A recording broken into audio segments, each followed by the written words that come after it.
আর এই নতুন ফলোয়ারদের মধ্যে একজনের নাম ছিল সেন্ট পল। আজকের দুনিয়ার ক্রিশ্চিয়ানিটিতে সেন্ট পলের আছে সবচেয়ে বড় ভূমিকা। সেন্ট পলের পূর্বে মানুষজন ঈসা আলাইসাল্লামকে শুধুমাত্র আল্লাহর একজন পয়গম্বর ও বান্দা মনে করত।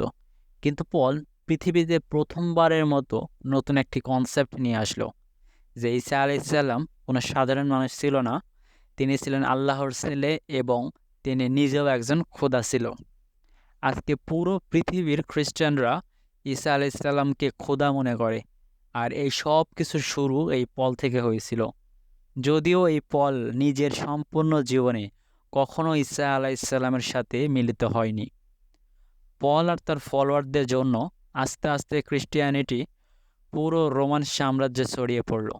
কিন্তু এইখানে সমস্যা ছিল এই যে পুরো রোমান সাম্রাজ্যের ধর্ম ক্রিশ্চিয়ানিটিরই একদম অপোজিট ছিল।